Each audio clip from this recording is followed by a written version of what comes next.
பாக்ஸ்ல தான் இருக்கும். ஓகேவா? ஞாபகம் வச்சுக்கணும். கிங் எந்த பாக்ஸ்ல இருக்கும்? இ பாக்ஸ். கிங் வந்து இ பாக்ஸ்ல இருந்து எல்லா சைடுமே போகும். ஸ்டாண்டிங் லைன்ல போகும், ஸ்லீப்பிங் லைன்ல போகும், கிராசிங் லைன்ல போகும். ஆனா எத்தனை ஸ்டெப் மூவ் பண்ணணும்? 1 ஸ்டெப். ஒவ்வொரு ஸ்டெப்பா என்ன பண்ண முடியும்? இங்க மூவ் பண்ண முடியும். இப்போ இங்க இருக்குன்னா நெக்ஸ்ட் இங்க தான் மூவ் பண்ண முடியும். அதுக்கப்புறம் அவங்க வேற மூவ் பண்ணதுக்கு அப்புறம் தான் நீ என்ன பண்ண முடியும்? அடுத்த மூவ் வைக்க முடியும். சரியா? அவங்க வேற மூவ் பண்ணாம நீ கிங்க 2 மூவ் பண்ணக்கூடாது. கிங்கோட மூவ் என்ன? All side 1 step. ஓட லிசன் சொல்லி கேளாங்க பார்க்கலாம். கிங்கோட மூவ் என்ன? All side 1 step. கிங் எப்படி அடிப்பார்?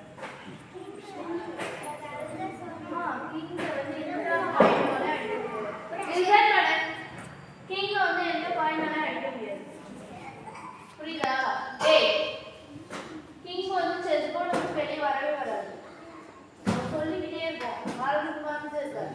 கிங் வந்து எந்த காயினையும் அதையும் அடிக்கவே முடியாது. கிங் வந்து செக் மட்டும்தான் வைக்க முடியும். கிங் செஸ் போர்டு வந்து என்ன பண்ணாது?